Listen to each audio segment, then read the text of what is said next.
Last pair being locked away. Just about set. Race 5 from Bundaberg. Green light switched on. Lure fired into motion here for race number 5. Favourite off 3, PowerPoint Diva set. Racing.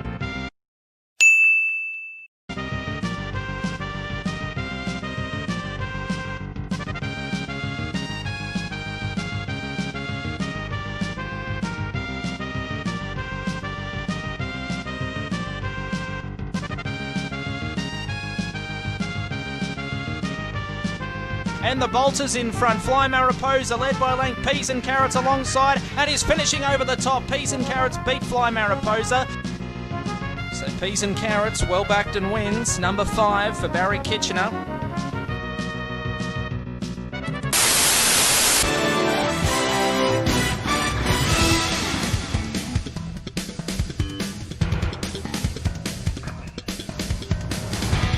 Boys and girls, BJ and Game Day back for another week. Joshy here. You've got Brent. You've got Bogan in the background. Boys, how are we? Good, mate. Good. Yeah. It's been a bit of a shit day. I'm actually pretty glad to get on the show and talk about footy. Mate, what a week we had. A lot of super coaches out there very, very happy after last night's game. Obviously, reasons James Tedesco. Wow, what a performance. Highest ever super coach score. And, before that, a lot of people were sort of looking at the scores for the week and not really anything too much to brag about. But all of a sudden, Teddy comes out with 199 points. Sad to see he couldn't crack that 200, but plenty of coaches out there with him as their captain. And I lost a couple of spots. I think I scored about 1120 for the week. Dropped down about 1,500 spots, down to about 8,000. So, unfortunately, definitely one that didn't have Teddy. Sad because, everything else for the week went shit. I thought at least if he went shit as well, it'd be okay. But I think I tried to trade him in the week before. Obviously, he had that temperature check up against the Broncos, and I was forced to go turbo instead. So even if I hadn't have made him captain this week, I would have been stoked with 199. Hampton, how'd you go, mate? Yeah, not bad. I was thinking not too bad. I was sitting on 1090 with none to come. It was looking like not a terrible score from what I could see, playing at 800-900s around. You know, if Teddy had hit that 75-100, I probably would have still won majority of my head-to-heads. But yeah, as it turned out, he went postal, absolutely massive, and it was just their first play of the game within 2 minutes. He put Crichton through, and then he put Crichton through again. I thought, here we go. So as a non-owner, you know, it was pretty hard to see, but well done to everyone that had him, anyone that had him as captain. And I was a victim of the exact same thing as you, mate. I had him penciled in that week. He ended up getting ruled out for the temp check, brought in turbo instead. So I thought next week I'll go Ponga to Teddy, and then Ponga bangs out a 150 plus against the Raiders, and all of a sudden really drop him. Oh well, what do? You just run turbo and Ponga. So anyway, yeah. I think now I've seen a lot of people saying around the place. The rest of the season now will be everyone that had Teddy, and then there'll be everyone else playing head to head. But I reckon I probably got away with it. Probably no chance of obviously winning the whole thing, but dropped 3.5K in spots, sitting at around 6,000 overall. And most comps apart from probably the BJ and Game Day League, I'm only 100 points behind the leader. So I think a good week last week sort of helped me a little bit. But yeah, definitely burned the piss there, old Teddy. Well done, you bastard. Yeah, absolutely. And the next loser of the week, other than me, is obviously Make a Sevo. Well. What about the Bogan pumping out a 1367 with Teddy as captain? Yeah, mate, I saw that. Bogan had a huge week. Yeah, I traded. I made overall a few trades and 7,000. got in Teddy and made him captain, and it fucking paid off. Paid off in the draft as well, but we'll get into that when we get into the scores. I've got to be honest, Bogan, it's probably the first time overall I've after 6 rounds or 5 rounds, how many we've had, I've been behind you. So, mate, very well done. You're obviously learning from all the bullshit we talk about, but huge effort, mate. Very well done on Teddy as captain there. I'm snapping on the heels of Brent Hampton as well. So, mate, that'll be the day. 6 points behind. Teddy's not you going need to score another 200 every 150 week. from Teddy this week. Form is temporary, class is permanent. He's got class, but mate. He's How got- many- but guys, weeks- obviously, How many weeks in a row are you Yeah. blokes going to go? You don't win the season in round 4. You don't win the season in round 5. Like, when's it going to get to? You don't win the season in round 24, Bogan. look, you don't win it, but fuck, you can lose it, and it feels like I've lost it after missing out on that 400 points. Feels like I lost it even more now that I've got the old whiskers out. But there we go. Yeah, so more importantly, mate, it'll be the week that we remember Teddy breaks the record, 199 highest Supercoach score ever. But more importantly, it'll be the week that gets remembered as the king gets stuck into the whiskers, mate. What's doing? Mate, look, obviously anyone who joined us last season saw me back out of this one challenge. There were the 2 challenges I backed out of. One was I think half a dozen eggs I had to drink. And after the man challenge of a couple of eggs there, one wasn't too bad. I don't know whether I could do 6, but this one definitely had me revolting when I had this one last season. I think even the smell of it, I was a little bit. I was just gone as soon as I opened the can. That was it. I was gone. So we've gone away from the can this week. We've gone to the little pouches, and mate, we're about to crack one open and dig the teaspoon. I wish it was a teaspoon. Dig the tablespoon into it and try and get this down the gullet, mate, and hold it down. So I found a video for a little bit of inspiration during the week, and the bloke on social media, Shemi, the fella who's up here on the Gold Coast, him and a couple of the boys did it, and they did it easy. So I can't see why I can't, but I don't really have a proven track record with this. So Look, yeah. you're a man of your word. I'll give you that much. For anyone doubting you, here it is. Gomez as well. Yeah. How's the backstory? We've cracked it open. What flavour you going with? Mate, that's the worst part. I've got tuna and salmon flavour in jelly. Like, Couldn't have picked the worst flavour. well, the smell's got me already. Here we go. I've got to hold it away here so I can't get the smell. That sounds fucking delicious if it wasn't for the jelly. Well, Tuna and salmon. mate, the problem was last year I went the chicken one thinking that it'd taste better, but that fucking got me straight away. So guys, I got to stop you because the more we talk, the more this just isn't going to happen. So, boys, oh geez, I've just spilt the fucking thing on the floor. Jesus Christ! Bring the cat in. Where's the cat? Oh, all right, boys. Here it is. Oh, look at it. Look at it. Look at that jelly. That's just fucking atrocious. All right. We're going to try and get this out. We're just going straight in, boys. All right? We ready? Bogan, you got that thumbnail? Here we go. 3, 2. Shut the fuck up, Brent. Oh, fuck. 3, 2, 1.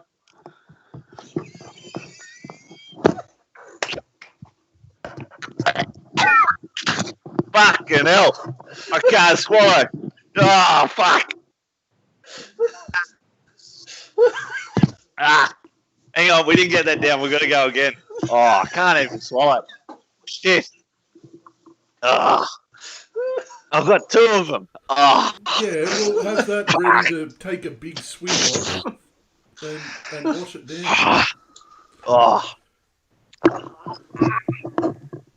All right, hang on. We're going again, boys. There's another tablespoon in this thing. Woo. Oh, shut up, you fucking idiots. Oh. All right.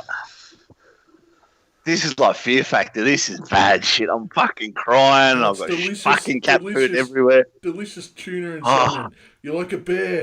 You're going to grab that salmon. Nom, nom, nom. Tell you what, it tastes better than some pussies I've fucking tasted. That's for sure. All right. Jesus. Probably, all right. Probably doesn't smell as bad, though. Yeah. All right. Oh, fuck, boys. I'm done. I'm done here. Hang on, guys. Oh. All right.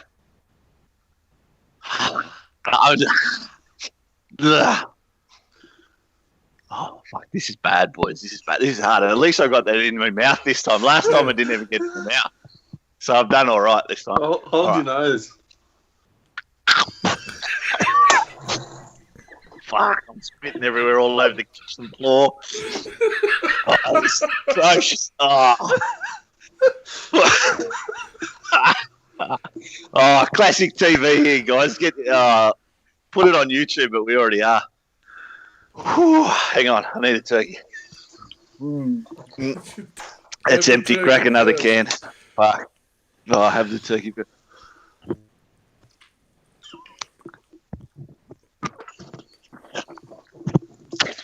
Oh, fuck. All right, fucking hell.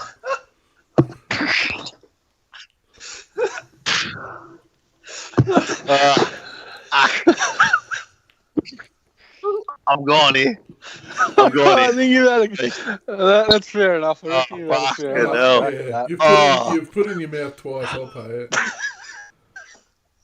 Hang on. I'm hoping my camera doesn't fall over here. But have a look at that. Have a look at that. Fucking hell. Physically, do not think you can do it. Yeah, Gomez in the chat he said that he'll pay that. So he's just said you've done enough. Yeah. I'm covered in cat food. Oh, boys, send me black screen, boys. I'm fucking gone here. Right. Oh, I need to have a chuck. Oh, well done, mate. Well done. Credit where credit's due. Bit of a recap, boys, while Jossie gets sorted. It was on the Thursday night. Started off with the Eagles getting up 20-18 over the Bronx. Bronx started well, got out to an 18-zip lead, ended up falling away in the end. Like for Brisbane, Tommy Turbo, top scorer for the Eagles with 72, had his hand in a couple of pies. Payne Haas, top scorer for the Broncos, as usual, played 80 as well. Jakey Trebojevic returned to a bit of form. Milford struck back there as well, looking pretty cheap for next week. But yeah, Brisbane in a bit of strife, coming off some losses now. They were looking like they were going to get the upset. They were 18-0 up, and I don't know this big pack that we talked up at the start of the season. I just don't think there's enough fucking gas in them by the looks of things, because they would have won if it wasn't for shitty penalties, like lazy penalties and stuff like that in the later stages of the game. So, there was plenty of bad calls. I reckon they've still got TPG back this week. David Fafita to come back. They got no hooker there at the moment, but Staggs will be out next week. So they're definitely in all sorts. Lodge is sort of starting to get back to. Looks like he's getting a bit of fitness back. So I think once they can get some of those guys back, just at the moment, they're not really, looking like threatening across the park too much. But, David Fafita will make a big difference to them, and even probably TPJ this week. So still a few outs yet to come. Staggs is the big one, but we'll see how they go against my boys next week. Friday night, first game of the round was at the Warriors and the Cows, Bogan. Yeah, so the Warriors getting over in this one. Maybe a bit of a shock to some, but pretty high-scoring game. This one, Warriors getting up 37-26. Cody Nikarima, top scoring there with 110 for the Warriors. And big Lolo ended up, it was all the words on everyone's lips before the kickoff of this one. Lolo ended up being a late inclusion, started in the 13 position and played about 60 minutes. And he top scored there with 86, so Lolo's back. Doing a bit of a number there for anyone that had him. Peter Hiku scored 3 tries for the Warriors, turned up as well. Young rookie so far this year. He's looking pretty good. Definitely Supercoach-wise. Katoa ended up finishing on 80. So he's looking really good for him. That picked him up at bargain basement at the start of the year. And I guess the other major one there out of that game was Valentine Holmes ended up retiring from that one, hurt pretty early. So the hammer, Tapau Fido, I don't know how to say his name, ended up slipping into fullback, and he's also been named in fullback again this week. So he also looked really good, just so quick. So still plenty of troops out for the Cows, but well done to the Warriors getting the chockies on this one. The second game on the Friday night, Bogan, was Parramatta Penrith, probably, possibly one of the games of the round. Penrith pretty much dominated this one for I reckon, about 60, 65 minutes, and it was just a little purple patch from Para from probably about 10 minutes there where they just ran in a few back-to-back tries and ended up doing a bit of a number on Penrith. It was a cracker of a game. I think the first half was as quick as any game I've seen this year. Matto top scored for the Eels at 94 there. I think he bagged a pie as well. Liam Martin ended up being a late. Well, he wasn't. Capewell actually went down early, so Martin was on the bench and effectively played the sort of starting role, ended up playing big minutes. And he was really effective. He was running pretty hard.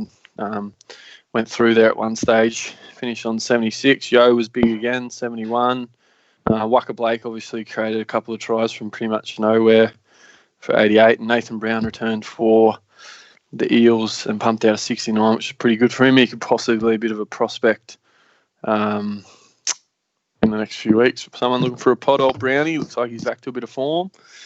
Clara South still performed reasonably well. I know a lot of people probably getting off him, but 63. Fisher Harris probably underperformed a bit, to be fair. Hurt a few people getting on him after his massive performance last week. But yeah, big one there. Big game, that one. It was a pretty entertaining game. And Cleary's return. He ended up updating a little bit, 39 points there, but was still pretty quiet. So anyone that brought him straight back in might be a bit stinging from that, and they play Melbourne this week, so might have to keep an eye on little Nathan. The Saturday, Bogan. The first game on the Saturday was your boys, the Rabbits, taking on the Titans. Sort of expected this one, the Rabbitohs to sort of win in a canter. I think they traded tries initially to begin with, but Rabbitohs end up running away with it. Latrell's best performance in the Rabbitohs 1 jersey for sure, cracking the ton, 112. Had his hand in a few, scored 1 or 2 himself from memory. Gagai ended up playing a game that a rare high scoring game from Gagai. He seems to only tend to play that well when he's playing Origin. So yeah, it looks like that'll be his 4th game of the year to play apart from Origin this year, so that was good for Gagai. Pretty successful return for Walker, scoring 70 points there. I'm back. Cookie, I'm back, mate.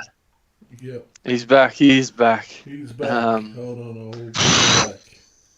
Philip Sammy, top scorer for the Titans there. Moe Fatika still pumping out 57. I thought watching the game actually did a little bit better than that, but Joshy Cookie. I just thought this might have been the game that got him going. He scored 66 points. He's pretty much done that the last couple of weeks. Is he? I don't know what to make of him now. Is he not? I would have thought these new rule sets suited him. Oh, he's gone again. But not sure what's going on with Damien Cook this season. He's definitely not looking as must-have. Something's happened with Josh. He's frozen up. He's back. That's all right. I just had a work call. Fuck. Hang on. Gotta get you boys some fucking webcams or some shit. I'm good. Chalky milk. Yeah, get a bit of chalky milk. Yeah, I was going to say, what flavour you got there, Brent? Oh, just a bit of chalky oak, boys. Chalky oak. Gotta love it. You should have held that up for the Panthers, mate. Yeah. Oh, it's probably Shane misses from the fridge. So. Shane sent him a case. All right. We're on that. Shout out to Shano and Tyson for sharing this one out there as well. Boys. Thanks, boys. Cheers, boys. I'm glad at least 30 people got to watch me throw that shit up. But anyway, mate, talking about Cookie, yeah, look, it's a little bit of a hard one to follow. I'm not too sure. Has he peaked? Was it just brilliant early career form? Obviously, it took him a while to get to the NRL. Have teams worked him out? I'm not too sure. Yeah, it just seems like those 120, 130 scores are gone. Yeah, it's weird, isn't it? I don't know, they lost Burgess, Johnny Sutton. I'm just trying to think of the go forward in the middle there, why they aren't, dominating. But I thought this might have been the game to get him going, but just didn't quite get there. So we'll have to see what happens. He could not be as relevant anymore, which is quite interesting. I think if you look at it, you've probably got to say Cam Smith's back above him, especially the form that Cam's in. And turned up last week. He's had a couple of good starts to the season. I think a couple of 70 points and that. So arguments are there that they're still the two hookers to have. Probably, Cam McInnes, now that he's at the second row forward position, those three there together. Appy, he's gone a little bit quiet. They're bringing some guys off the bench there, and he's not getting 80 minutes. I'm not too sure about the hooker position, mate. I mean, I know they got the win, but I reckon, if they're struggling to get it back with Latrell, if he finds a bit of form, if Cookie can get out from dummy half a bit more, like a couple of the boys saying here he's not running as much, I can't see why they wouldn't be doing well on the back of that. So it seems odd whether Bennett's trying to coach him in a different way. I don't know. But anyway, moving on. Bogues, can you chuck the share screen back up, mate? Or is that just me because I took that call?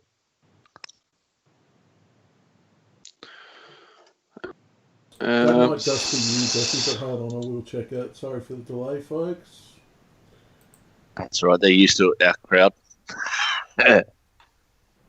And then it was I can go off memory, it was Newcastle taking on Melbourne and the 5:30 game on Saturday. So it ended up being a massive performance from the Storm in that first 40, pretty much, proved why they are. I just lost the screen as well, Bogan. I had to turn it off. Pretty much proving why they are, still going to be a bit of a force in this competition. Cameron Smith of old, he ended up being absolutely massive in that first half, pretty much out of hand in all of their tries in that first half. Credit to our boys, they ended up getting back in the arm wrestle there at 18-12. A couple of shit calls. It happens every game, every week. I wouldn't dwell on them whatsoever.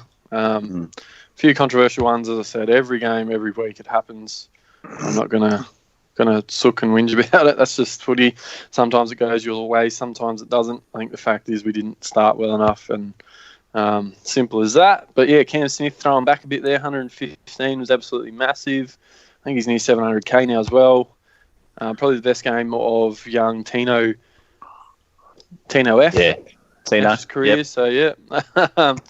Big Safidi was big for us. A few of the big boys there. I think Kurt Mann was probably our most damaging. Ponga had his hand in a couple of the ones that we ended up scoring as well. Bumped him up a little bit late there. He wasn't looking too crash hot at half time. Pretty consistent scores across the park. I think, question, mate. Question is, what can we call it? Is 80 the new 60? Mate, I don't know. Not maybe this that's fucking week it wasn't. Maybe that's 70 to 75. I mean, you just look at. Obviously, you look at Ponga there. You look at what Turbo did this week. I think Turbo scored about 68 or 69. I know SJ. Obviously, I had SJ as captain. I think he scored 75. It just seemed like the three of those and the likes of players didn't really do much, and they still scored that many points. I think for the men in the middle, there's now.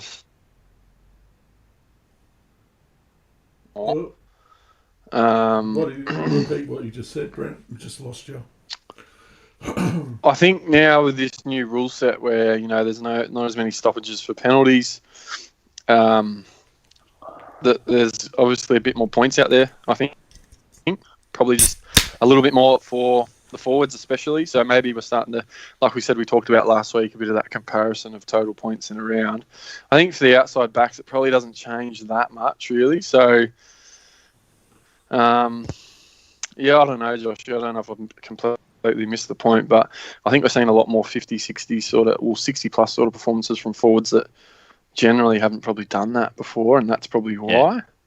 Yep. But yeah, that's just my opinion. But I think it just sort of connects back to that stat we spoke about last week, where I guess overall scoring for the total games has gone up about sort of 20 to 30%.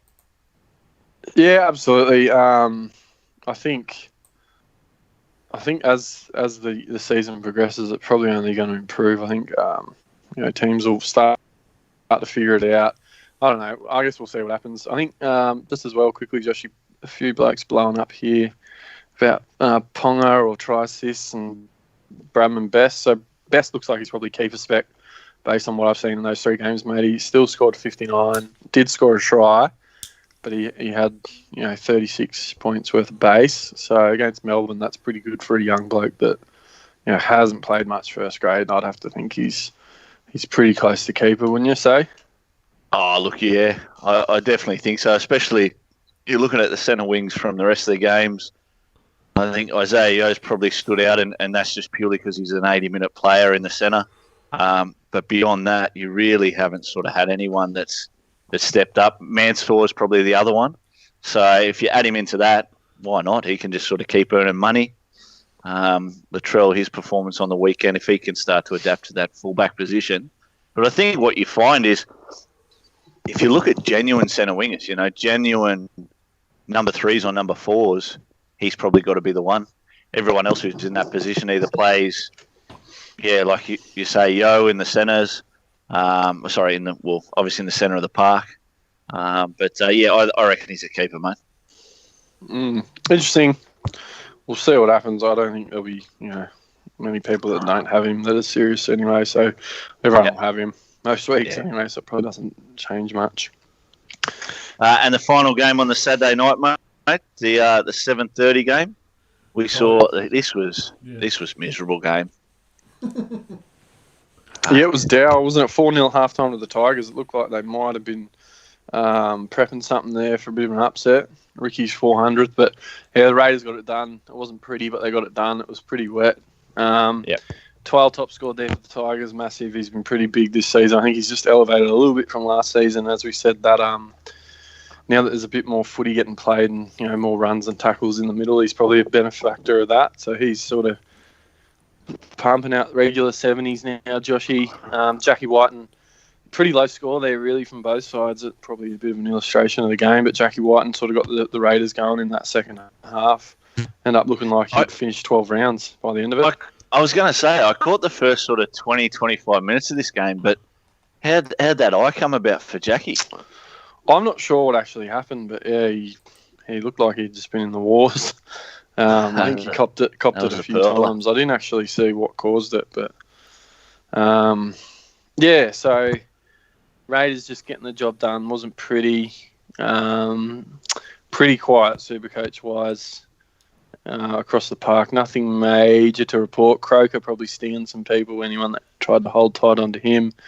I'm still pretty impressed with George Williams, mate. Like, he set up a pretty crucial try for them off a kick for Kotrick in the corner. He just seems to be really clutch with his kicking game. I know he showed a bit of that running game against Melbourne. He hasn't brought that back out as much, but his kicking game is so deft. It's quality. Yeah, for sure. And Sunday, mate, my boys were just absolutely miserable. If you couldn't beat the Dragons after the week they'd had, I don't know who will beat this year. Cronulla, very, very average. The forward pack, Fafita looked 10 kilos heavier than ever. He looked completely unfit. They've definitely... I know Buzz Rossfield came out during the week, and obviously he's a Sharkies fan.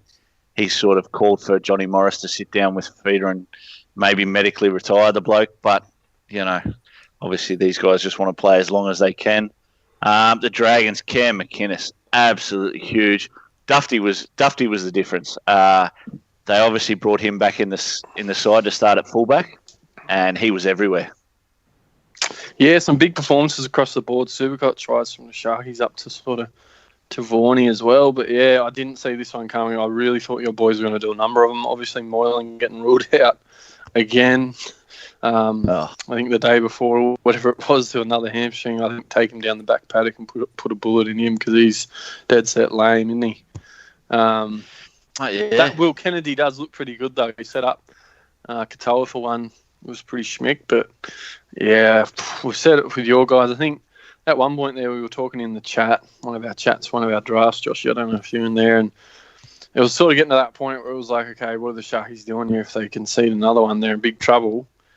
And they did, and then all of a sudden with 10 minutes to go, SJ decided he wanted to actually turn it on. But it was all a bit too late, to be honest. If he's playing like that, from the beginning, he probably makes a massive difference for you guys. But like I said, Nakora just doesn't look the same player. The combination on the right looks pretty average. There's just not much doing. We saw again a few balls when SJ went to the right. They hit the ground, and there's just not that cohesion there. And it's even worse because they look like they're doing it at half pace. There's no speed there. There's no, you look at some of these teams, how quickly they move the ball and how good it looks. And Cronulla just doesn't have that. So I think probably the best player on the park that looked was again, as silly as it sounds, was Josh Dugan. You know, like for us anyway, for Cronulla. So, you know, when he's your best player on the park, you're in trouble. But for the Dragons, yeah, mate, Vaughan was huge again. A few big runs. Benny Hunt obviously came off the bench, and that sort of number 9 spot that he fills for the Warriors, for the Maroons, and what he used to do for the Broncos, he probably looks a little bit more solid there. Yeah, I'm really not sure. On paper, you know, the Dragons, like we've said, should do pretty well, but You're going to get another drink. I need to wash this fucking cat food down. I think with your blokes, I noticed he pulled Brayley. He did pull Blake Brayley off a little earlier than usual and got Connor Tracy out there in dummy half, gave him about half an hour at the back end of that game. I know I'm just trying to change things up or get something going, but that's pretty bad if you lose to the Dragons, let's be honest. So do you reckon this buys Mary an extra couple of weeks? Oh, massive win for Mary. They needed that more than St. George, Cronulla, and that's probably what it comes down to in the end. They obviously played with a bit more heart. Obviously wanted to show up for their coach, and they did that. So, yeah, pretty disappointing from Cronulla. And then obviously this game was supposed to be played at 6:30 on the Sunday, Joshy, but obviously we had the issue with Aiden Tolman's kid, and they ended up pushing the 4 o'clock game, which was supposed to be this game, onto the Sunday and onto the Monday night, and yeah, well, the rest was history in terms of Supercoach wise there, as we obviously already touched on, Joshy, with Jimmy Tedesco, 199 points. Huge. We've spoken about him obviously already, but Angus Crichton, mate, we spoke about him earlier in the year as a pod, and just making sure he got that game time. Now that he's put in performances like this, I think he's priced up to about 630 or 660k. So a little bit hard to get. But at the end of the day, if he's in form, I think he's a huge pod for people. Yeah, it's funny. I think he was 530k a couple of weeks ago, so he has put back-to-back tons in now, and obviously he's very much on the radar for people. But yeah, it was a really good buy for possibly a couple of people in the last couple of weeks, so well done that got on him. Flanagan seems to be settling in pretty well. Yeah, the one thing that made me feel good about this game was Luke Keary scoring fuck all, so I was happy with that. Yeah, well, it's quite amazing. Yeah, a lot of people probably overlooked BMOZ's 144 as well, just because of what Teddy did, which was, you know, obviously absolutely enormous for a winger, probably one of the best wing performances Supercoach-wise, apart from what Semi's sort of produced previously. Mate, he's got me up in the last couple of weeks in draft, Moz. He scored some good scores, obviously, there last week against the Broncos, and again this week. So very happy there. Mate, talk about a couple of the guys on the Bulldogs, the young fellas, Jake Averillo and Morgan Harper. Now, Harper's only scored 12 points there. I might have got him mixed up, but some stages during that game, I thought he looked pretty good. Yeah, I think Averillo, I think half the problem, you know, in the end for the Dogs was they made a few late changes. So I think they chucked DWZ in centre, Christian Crichton come on the wing. Averillo got thrown in at centre. I think it was only his second game starting in the NRL, and I don't even think he's a centre. I think he's a half or something like that. I think Averillo looks good. He's really quick. He's pretty small, but he's very, very fast. And I think he showed that in that game as well. I don't think he's a natural centre, but he's a really good footy player. He looks really good. Yeah. See that natural ability in him, yeah, for sure. Supercoach-wise, you know, he's gone like 17. He's been coming off the bench, but he scored a try and scored 54 points, and he's a dual centre wing halfback, which is pretty unique. And I just happened to start with him because I thought he'd be a nufty. And as it turned out, he's ended up getting starts. Heard about him, but didn't expect him to get a start. Harper, again, I think he ended up starting. I don't know if he ended up starting on the bench or what happened. Ramius Smith got ruled out, I think, or something like that, and he came on. But I think he was just a victim of, that absolute decimation that the Chooks put on.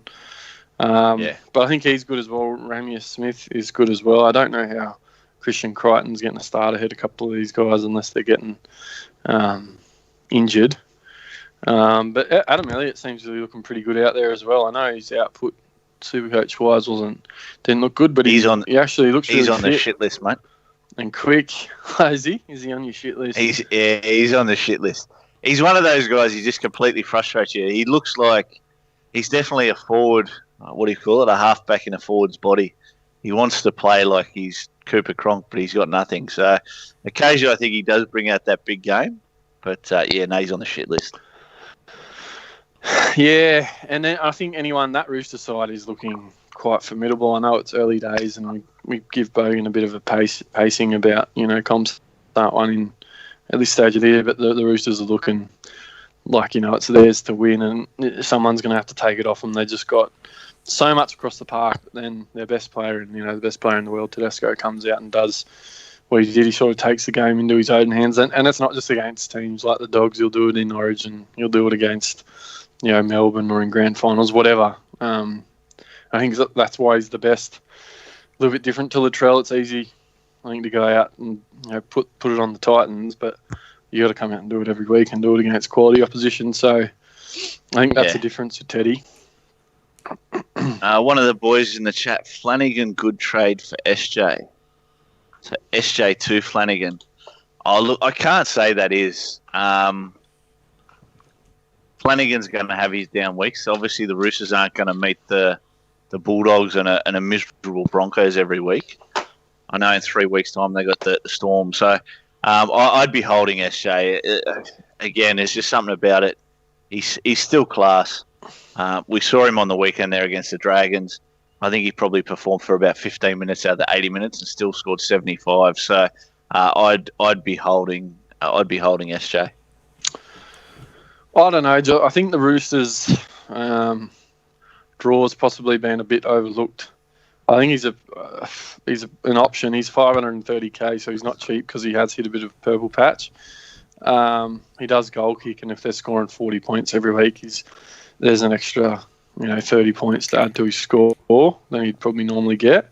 But in the next 8 weeks, they play St. George twice, the Titans, the Warriors, the Cows. They do play Melbourne twice in the next 9 weeks. Para, obviously, this week. But they got a pretty decent draw over the next couple of months, mate. So in terms of like Teddy, I don't think you've missed the boat. And I know everyone's saying you're chasing last week's points by bringing him in. But I think if you don't bring him in this week, you don't bring him in at all. Yeah. I'm trying to figure out how to get him in, mate. Like, it devastates me that I missed him 2 weeks ago, but at 840K, I've got Pappy and I've got Turbo at the back. Pappy's 480, so I need 360,000 to get to him, and I just can't produce it from anywhere unless I dump a superstar, another gun, which obviously no one else is going to score 199 except for Turbo or Teddy. So, it means dumping maybe someone like a Madison I just think the consistency that those guys have got. We look at the end of year scores and the averages. I just find it hard. How am I going to get Teddy in this week? Yeah, it's hard. I'm running KP and Trbojevic, and I'm still, and it wouldn't have been that 199. There was a reason I wasn't looking to get Turbo in, and the only reason I still don't know why I didn't. Well, I thought I was going to go Ponga to Teddy, but I still just think what Teddy did there, he's going to do that again to a few teams this season. And the next 8 weeks they have, it's only $100,000 to go from Turbo Ponga to Teddy this week. And if you're asking me who I'd rather as a pod to my team, Trbojevic or Teddy, it's obviously going to be an easy answer now, but it's still, I just think Teddy just is so involved. He just wants the ball all the time.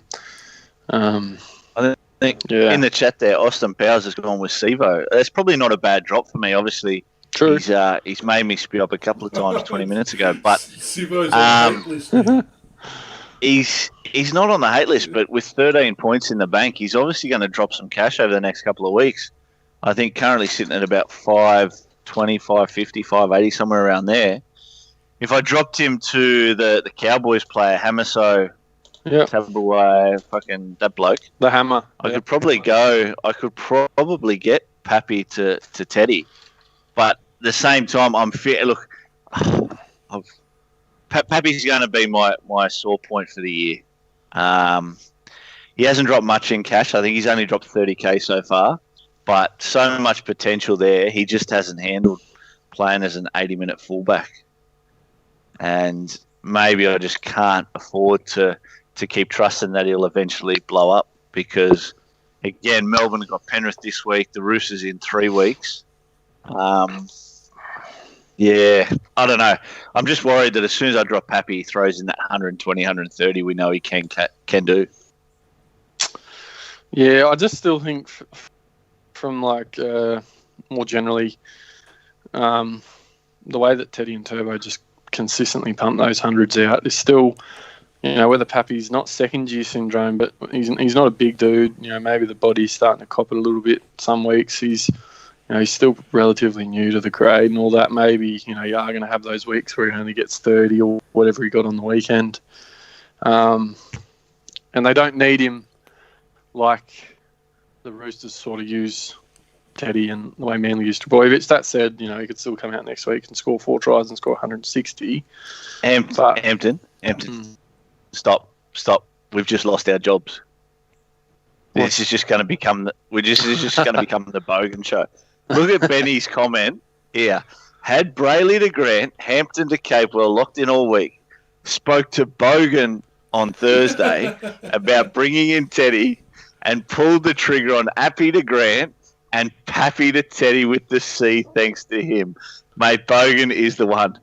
Bogan has just figured this game out. We're gone, mate. We just should stop recording pull the headset off now and I'll leave you with it, Bogan. Bogan, mate, we'll just leave it to you, mate. You just keep giving your...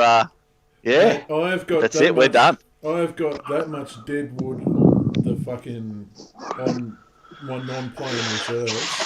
I reckon that, it's downhill from here, fellas. I'll celebrate this week, but... I don't think I'll be going much there. Look, no buys or origin. You don't need to carry too much on the bench, mate. It's just that strong 17.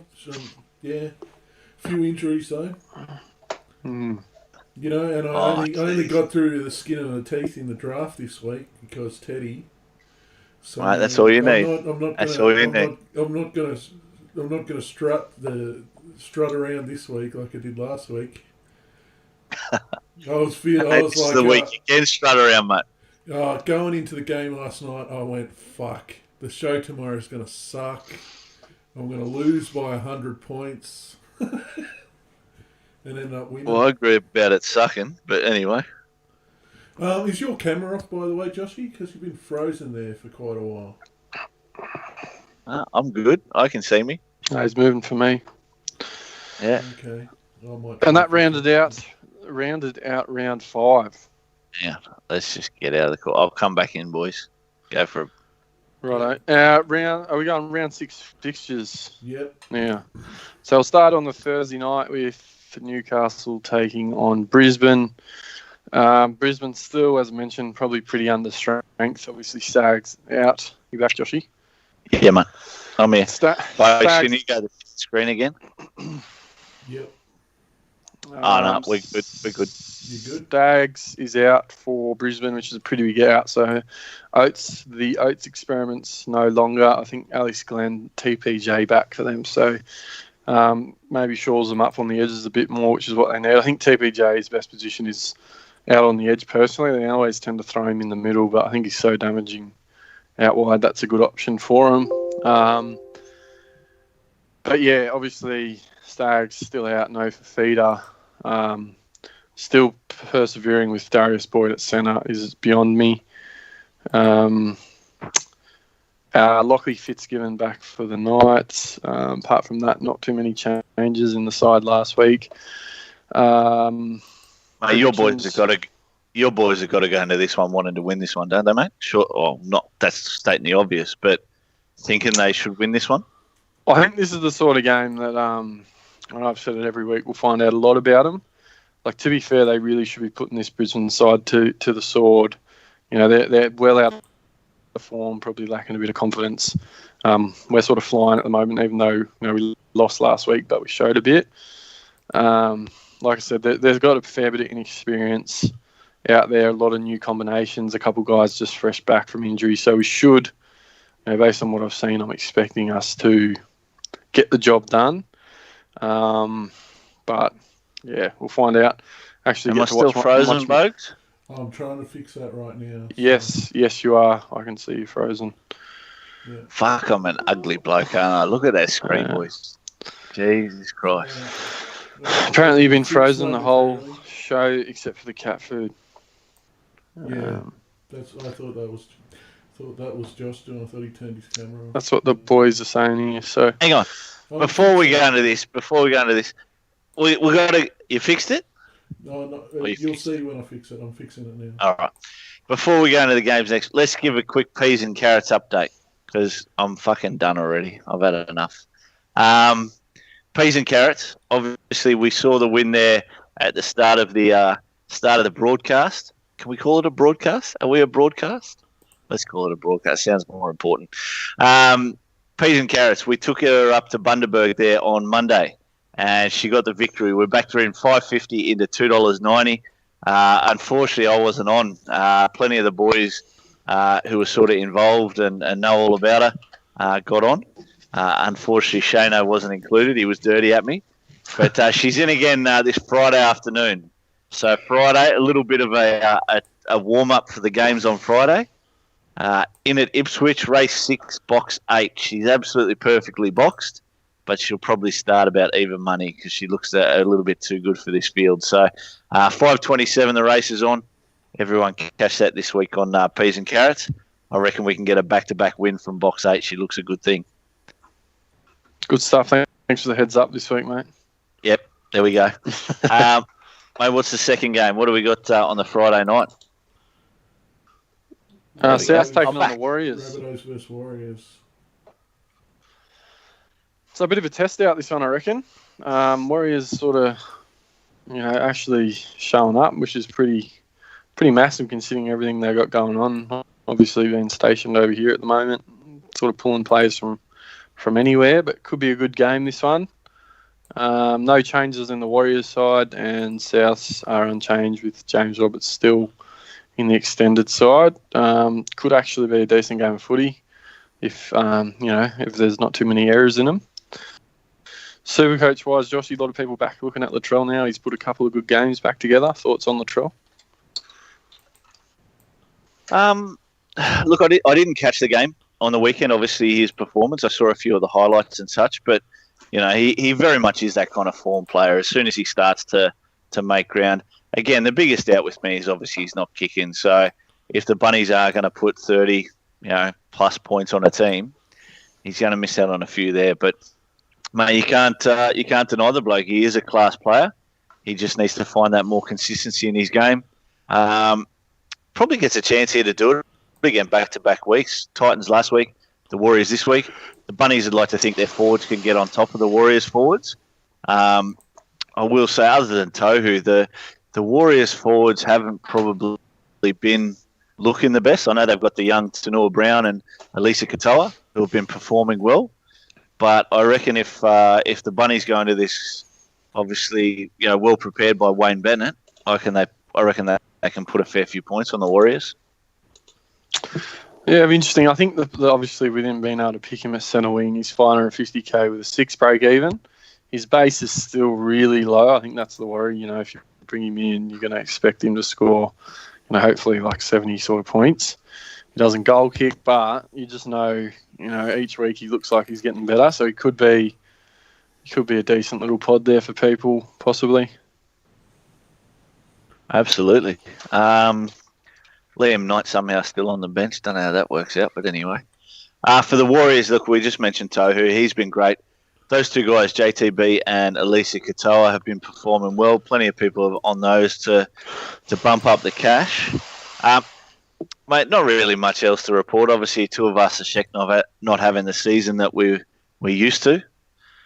So he could definitely improve, but I don't think there's too many people have got him at fullback at this time of the season now that all the performers with Ponga and Trbojevic and Teddy have started to happen. Yeah, no, fair call. The 6:55 game on the Friday will be Penrith-Melbourne.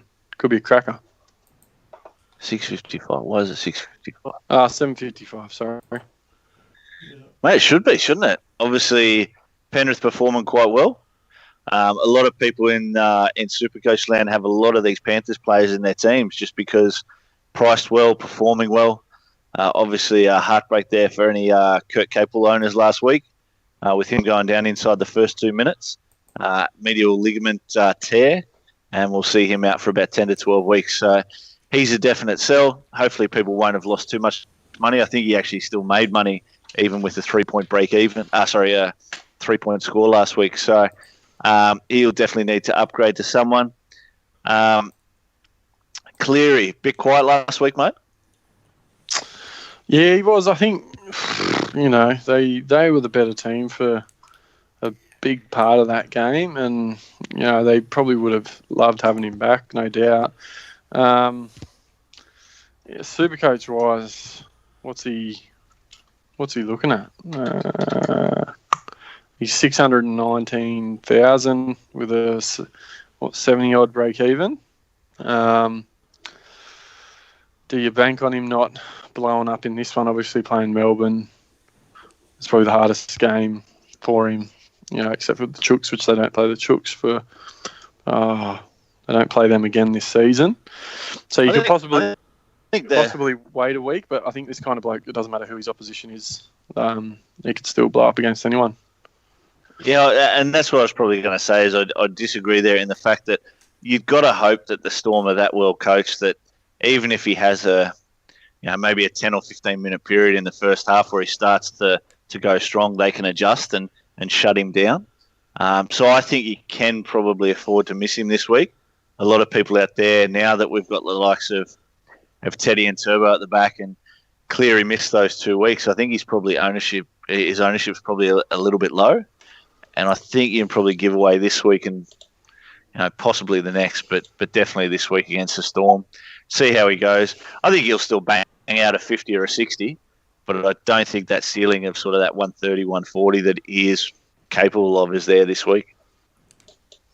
Yeah, fair call, mate. Fair call. Mate, Cam Smith, get him in. When do you pull the trigger? His pricing's a little bit high at the moment. Yeah, I think he's probably gone a little bit under the radar. To be fair, everyone talking about Blake Brayley to start the year. McInnes, Cookie, do you don't you? He has not scored under 70 this season, so anyone that did start with him is doing real well. He's priced just under 700k now. Turned up last week. He's just, I don't know how he does it every week. The body of an accountant, plays 80 minutes, involved in all the tackles in the middle, kicks all the goals, and still just so influential, as much as I hate to say it. Yeah. And, mate, the face balls he was throwing against your boys, putting Tino into a hole for a try, a couple of other passes, form is temporary, class is permanent, as you always say, mate. And he's probably just proven that he's definitely the best number 9 of all time. I've got no doubts there, and arguments that he should be the next immortal or maybe the first referee declared as an immortal. But I think achievements-wise, he'll have to go down as the greatest of all time, no doubt. Whether he was an innovator in the game like some of the other guys that get talked about, like Wally and Johns and whoever. I don't know. I think we just got to appreciate that we get to still watch him go around. He's probably, you could argue he still looks like he could play for another couple of years the way he's going. It's funny you mention that, actually, that term innovator and sort of how they changed the game. I think he's probably more known for how he's just simplified the game. For someone who is, as you say, the body of an accountant, he's probably just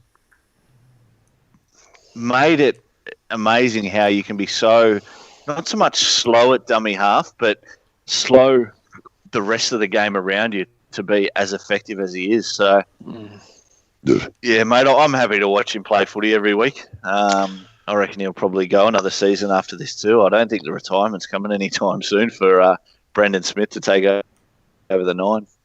or Harry Grant for that matter. I think the things you don't see, it's the way, he touches the ball more than anyone, obviously, in his team, or probably on the field in a game. He's dictating where they're going, left, right, whatever it is. So it's probably those little things you don't see that he's so good at. But, like I said, he throws such a good pass. It's been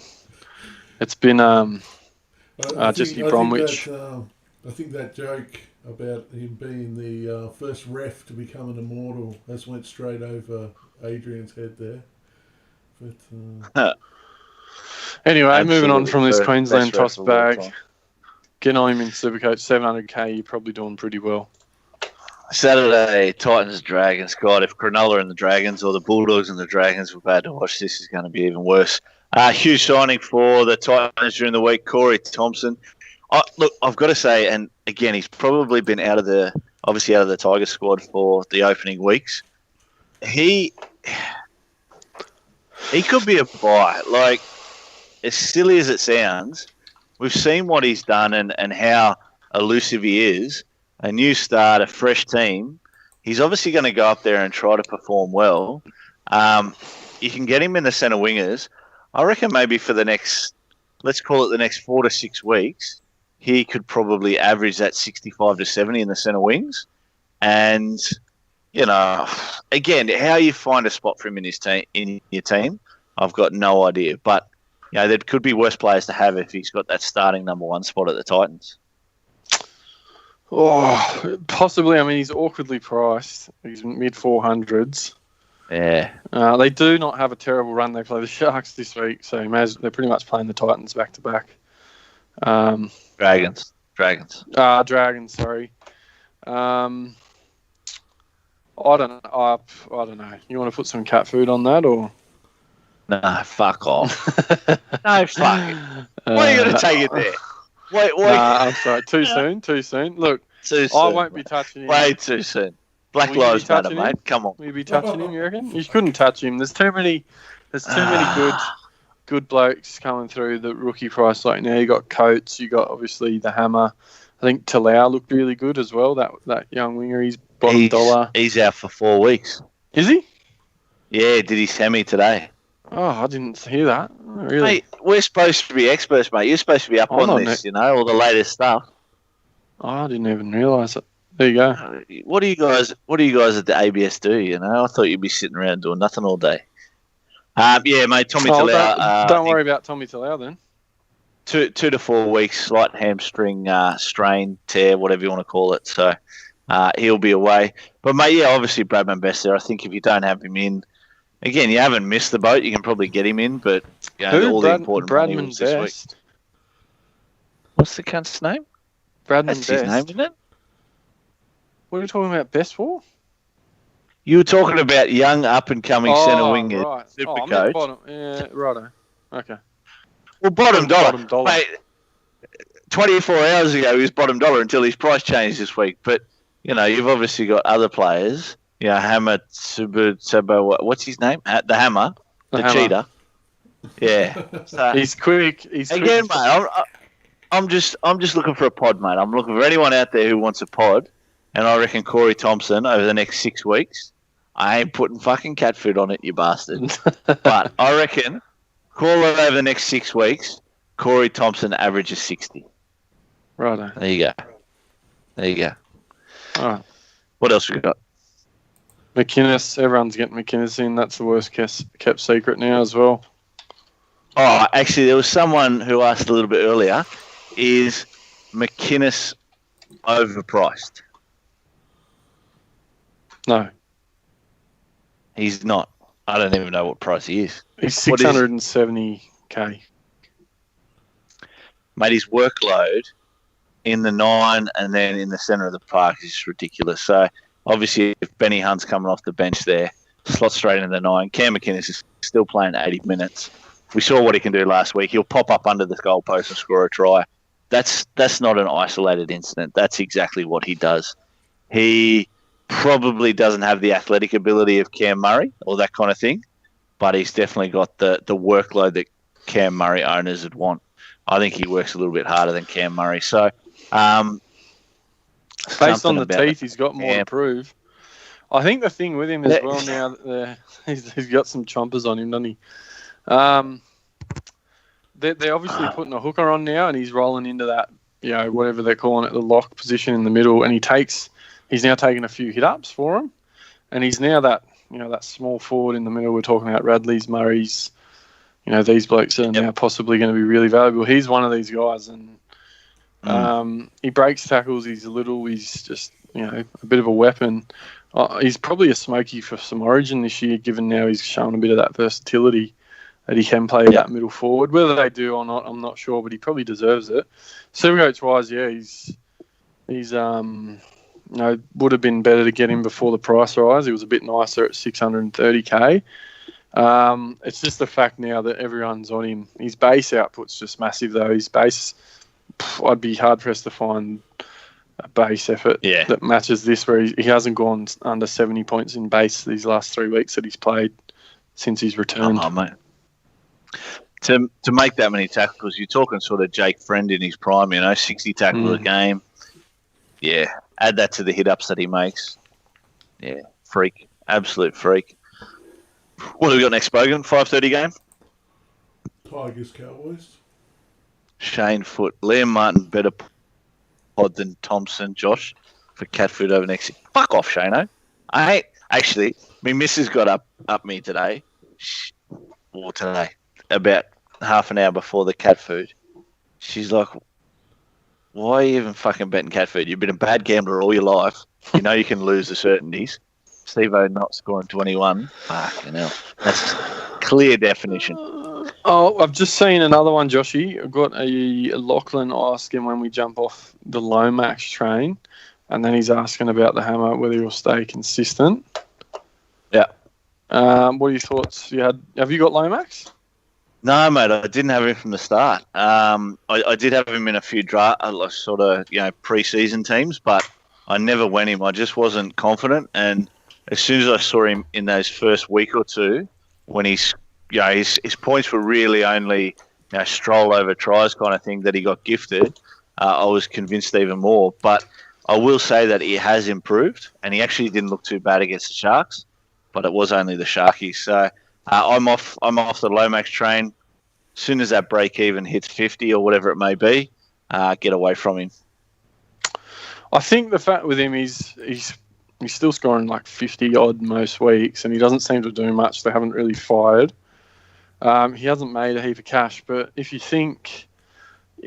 got the luxury of this is the biggest problem with your team, you go from him to a hammer this week, there's 200k in the bank as well. Yep. So I think that sort of trade's probably pretty smart as you start to prepare for, your Clearys or Munsters or whoever it might be that you're starting to get ready to bring in the next couple of weeks. Well, I'll tell you what, let's talk about hammer for a second. Obviously, a solid debut last week, but completely, I guess, emphasise a little bit further that the fact, Valentine Holmes hurt his ankle in the opening minutes, and Holmes out again this week, and Hammer taking that fullback spot. He definitely will have benefited from the run. He didn't look like he was ready to play 80 minutes at fullback, so hopefully this week he's a little bit better for it. But I'm on Hammer for a cash grab. I don't think he's any kind of keeper just yet. I think he's going to perform. Put it this way, I reckon this week he'll score probably about 40 to 50 points. If we can look at the next 2 to 3 weeks and he makes, let's say, 100, 150k, I reckon that's his contribution for the season, and then move on. So, look, if you're going to go a Lomax to a Hammer, I completely understand that. As you say, 200k grab, and then the money that Hammer makes as well. I reckon that's a good progression for the rest of the season. Oh, I think as well, I don't know what his base output will be. He's obviously not huge, so you're probably not going to get him, possibly not going to have him bringing, heaps of those carries out of his own end. You might. It could be a bit out of car-like in that regard, but he's just so quick. If he gets any space, it's shut the gate. They had one disallowed last week where he just got a little bit of room and he just went straight through. They ended up taking it off him, but he's that quick. I think if you're getting him for bottom dollar, he's good. You can just sit him on the pine, and he's just one of those options if you have centre winger ruled out. I think the only thing with it is it's been the same with probably Grant and Best.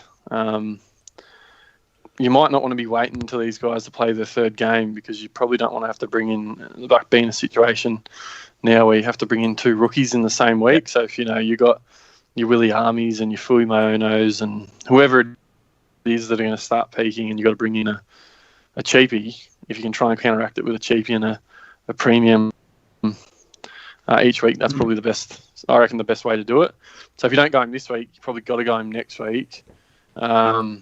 So yeah, I think this week or next week doesn't matter too much. And he looks. I guess the only thing is security. Is Hampton lost the spot? Was he injured? What's doing? Anyway. Yeah, Hampton shit. All right, let's go to Lukey Belcastro's comment. Rate Ponga, Turbo, and Teddy 1 to 3. Now I've got a different order depending on how we look at this. So for me, Hampton, you can go after. So for me, SC, so Supercoach wise, I'm going Teddy first, Turbo second, Ponga third. Now, Ponga is the bronze medal in both ways, but if we actually look at football players, I actually rate Turbo ahead of Teddy. Teddy, his individual brilliance is awesome, but I just think Turbo affects the team just that little bit more. So, for example, I think Roosters can win without Teddy, and they showed that obviously against the Broncos. I don't think Manly are anywhere near as good a team without Turbo at the back. So I'm going to go, that order there. So, mate, your thoughts on that, Hampton? Oh, it's hard to split. I mean, it's how lucky are we to get to sort of experience all of them. It's hard to split them. I don't know. I just still think Teddy looks like he just is still getting better and better. I mean, they're still probably all getting better and better, but it's really hard to split them. If I think I had to pick a team, who would I pick at fullback? Obviously, we've just done that in Supercoach, but I've heard Andrew John say he'd go with Turbo because he's more of a natural or whatever. Teddy's probably a hard worker. Ponga's a bit more, got that freakish footwork, but I don't know. I couldn't split them. Supercoach-wise, I'd have to go Teddy, Turbo, Ponga, just because Teddy and Turbo are consistent in the past. They've done it. They've scored their 150s multiple times. They've probably, scored 100 against every team at some stage by now, whereas Ponga's just starting to probably elevate himself there now. Maybe if he can pump out a few more 120 pluses this season, he might enter the conversation a bit more. I think Supercoach-wise, the fact that Ponga goal kicks obviously adds a different element to him, but it's just so hard to split them. It's good to just be able to sit back and watch them, to be honest. How's your ass, mate? It's all right from sitting on the fence. I'm too sore. Yeah. It's hard. Mate, it's hard to go past Teddy after what we've just seen. Yeah, true. Mate, the other comment there was about. Yeah, buddy. Yeah, before we move on to the next game, while it's still up on the Tigers-Cowboys, Benji Marshall left out again. Do you reckon that's it for Benji? Reckon it could be a sign there's been some sort of falling out there? I don't in quarantine. So. The Tigers just aren't good enough that they can not have him there for the rest of the season. Brooks is, but Reynolds not. So, I don't know. Maybe they're just. I don't know if Reynolds is leaving or not, but possibly they're just building for the. Maguire's said, "Well, Benji, is this it? The end of the year, there's no point having you in there. We may as well be working on our combo for next season onwards." Yeah, true. The other comment that Shano made was about Hampton. He's on the bench. That's where he fucking belongs. Now, I'm going to be a sore loser here. I've just had 2 tablespoons of cat food in the mouth. I might not have eaten the fucking thing, but it wasn't fun. If Hampton plays this week, and let's say his 5-round average includes this week, I reckon I get up here. But anyway, we'll move on. Well, what would you've heard it directly from the King, Ben Hampton, to turn up this week. We'll have to figure it out. The bench. Let's just move on. I got 7:30 game on the Saturday night, Fagan. 10% battery if you lose me. What a cracker. What a cracker or what? Of a game. This game. Roosters versus Eels. So you got the red hot Yeah. Roosters versus undefeated Eels. I don't know if the Eels will come through this one undefeated. Actually, blokes, in times gone past, mate, we've had the odds up here. I haven't even looked at the odds for this week to see what the games are like. But you got to assume the Roosters are a short price favourite, probably $1.50, $2.50 for the Eels. But yeah, it all depends on what Roosters forward pack turns up. I'm really convinced that any team that needs to beat the Roosters have to outperform it in the forwards. In years gone by, that's where you can get over this team, because if the forwards don't get that go forward and lay the platform for the backs, their attack just isn't there. So if the Eels can be good up front, if Madison can perform his game, Nathan Brown was huge last week. I think he only scored about 60 points, but him being back for the Eels is a massive in, absolutely massive in. Sean Lane looks good. Reid Marnie needs to do more. I know he's been a little bit quiet since he came back from injury and the season started again, but he definitely needs to do more. Yeah, it should be a cracker. A couple of stinkers. Can you hear me? You're back, mate. You're back. Yeah, you sound a bit tinny though, so I don't know if you plugged. Yeah, no, I've had to plug my charger in. I've had to put the wireless on. Yeah, a couple of stinkers on the Saturday, so this one makes up for it. You go Titans, Dragons into Tigers, Cowboys, so it's good that this will actually finish off the Saturday. But yeah, should be a cracker. Not much really else to say about that. Supercoach wise options all over the park. Bring them in as you will. Are you looking at bringing Teddy in at all, Joshy?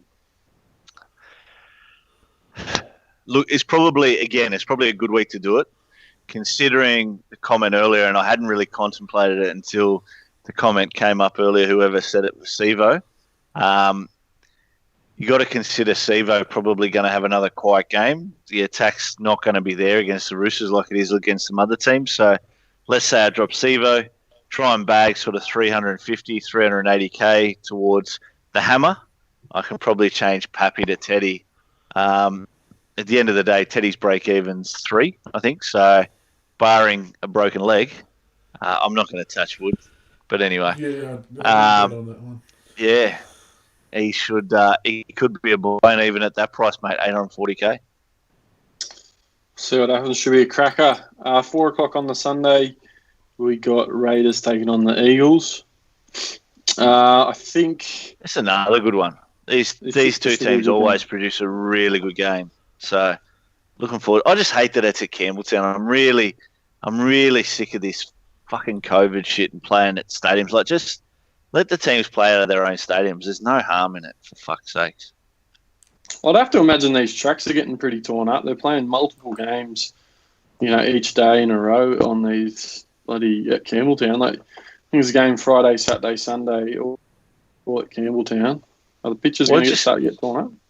I guess we're just lucky we haven't had any real sort of big rain games. As soon as you have let's say we get sort of 40 or 50 mil before one of these games, yeah, they'll tear the crap out of it. So, mate, I reckon, look, the Raiders, the last 2 weeks, completely unconvincing. Going down to your boys, last week against the Tigers, they weren't well. We've spoken about in Supercoach before that across the park, they really don't have anyone that, you're dying to own. Obviously, Papali's in good form. No John Bateman still, and that won't happen anytime soon. So, Corey Horsburgh makes his return from having the shits last week. Mate, the Eagles, obviously Tommy Turbo. It all just comes down to it, mate. Every game is how your forwards, if they can get on top and get that domination early, well, then your backs just free up, and Turbo's definitely one that can take advantage of that. Talk is, mate, Marty Tapau a chance to play. Oh, yeah, I heard a couple of weeks. Yeah, so I read somewhere today that they're going to give him every chance to play. Someone else as well in the Sea Eagles squad. I think it might have been Curtis Sirenen, who has actually been named. But, Marty Tapau. Because he's not in the 21. Can they still bring him in? Oh, maybe I fucked up there. Is he not in the 21? You're making there shit you up. go. Then No, he's not in the 21. Mate, we're making shit up. It's BJ game day, mate. We can say whatever the fuck we like. They'll believe us. Oh, It looks like the the boys in the chat as well. Simonson's fallen out of that wing spot for Rapana and completely off the bench as well. So I think it was only a matter of time. Just hasn't done enough, mate. I think a lot of people looked at him pre-season hoping that he'd again step up, but he just hasn't made that transition to league from union as well as a lot of people thought he would. Jordan Rapana priced at 380,000 and a pretty high break even this week, mate. Is he a smoky? What's the break even? I think it's around 90. Let me just confirm. Rapper.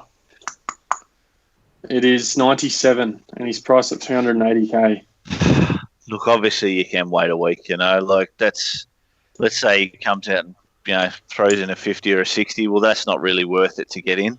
If he drops 30, 40k again, the Sea Eagles aren't the easiest team to come up against first up. So, but mate, if he's got that wing spot down in 80 minutes, absolutely, mate. If you're going to pay 350k or 320k for Jordan Rapana, he's a huge get. If you're thinking the likes of Hammer and things like that, why not go Rapana? Because once he hits form, mate, he's just a class player. He knows, from a Supercoach point of view, his game's so friendly for Supercoaches. So, yeah, I can absolutely see people getting him in.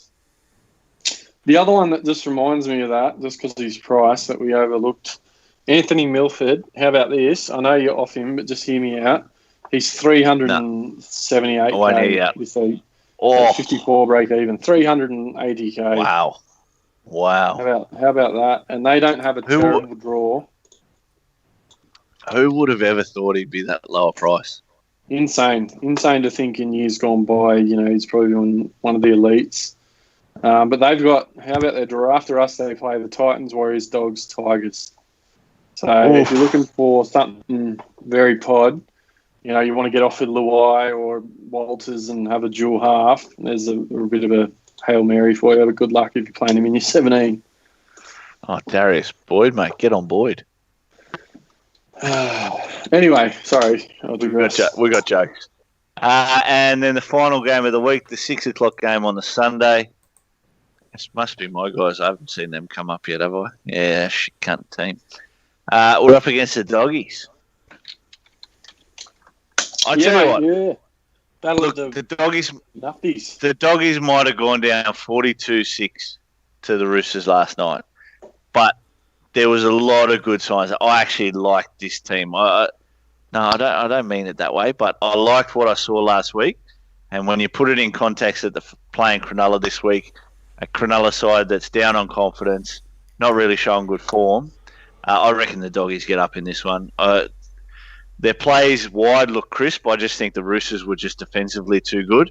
Cronulla are terrible at defence at the moment. So I reckon, Hopewadi's going to have a field day.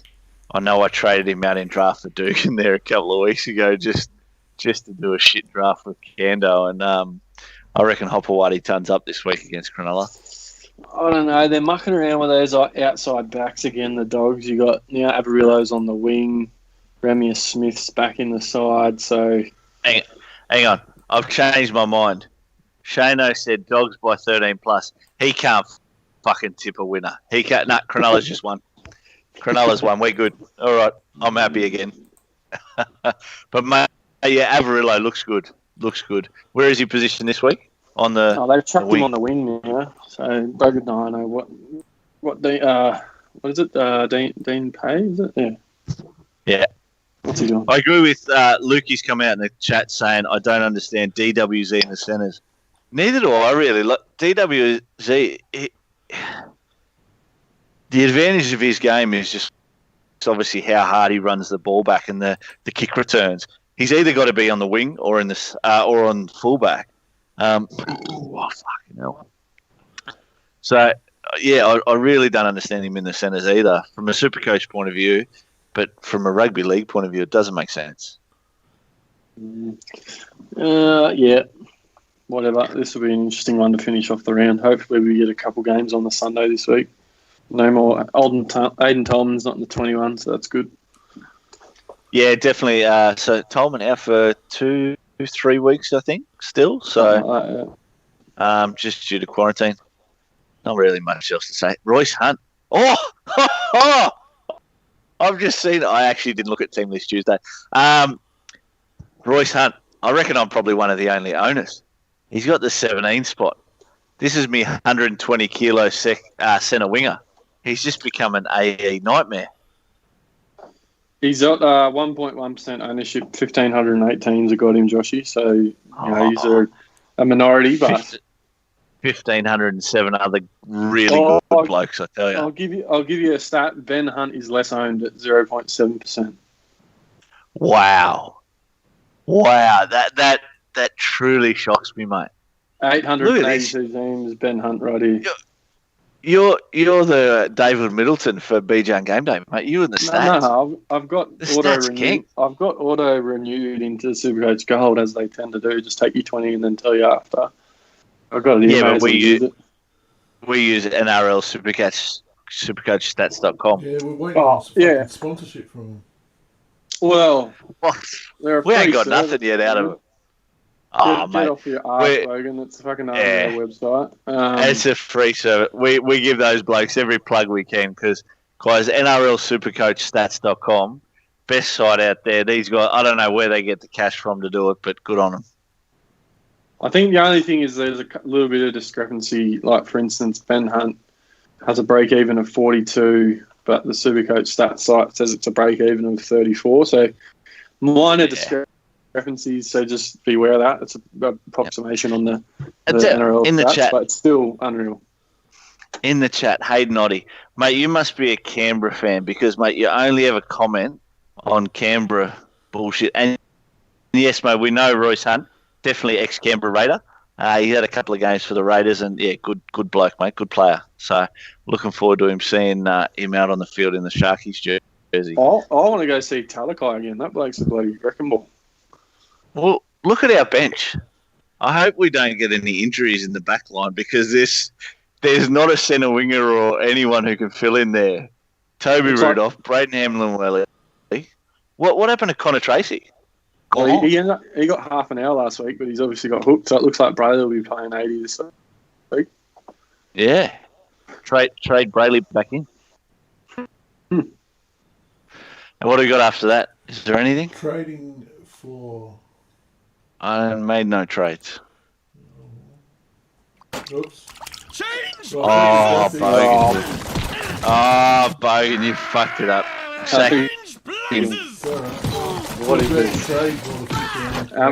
Amateur hour. Can they hear us? All right. Did you dump Tamalolo? I did. I got off him thinking he'd be out for more than a week. Oh, wow. So bear with me. I've scored 1090 this week with no Teddy, no Lolo. Masters, the absolute spud. How I'm still ranked 6K is fucking beyond me. I think Masters still outscored Sivo, even with that sin bin at the end. He did. I think he scored 13. No, what did Sivo get? Shut up. 13, I think. I think he scored 13. I think they both scored 13, yeah.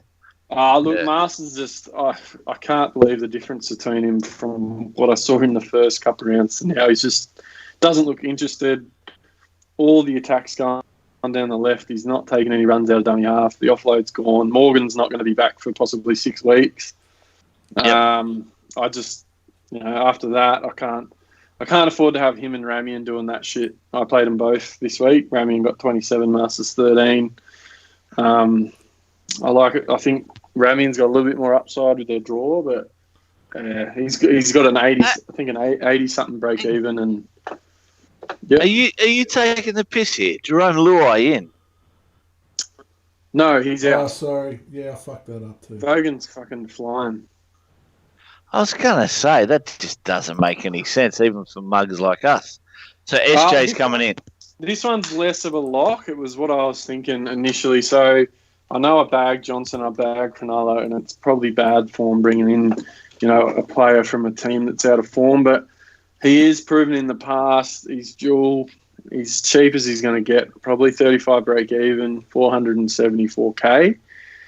I'm not sure if he's the right option. The other one I'm thinking about is just Turbo to Teddy, and that might sound crazy, but mate, I've thought about it 5 times in the last 10 minutes. Yeah, it just keeps going over my mind too, mate.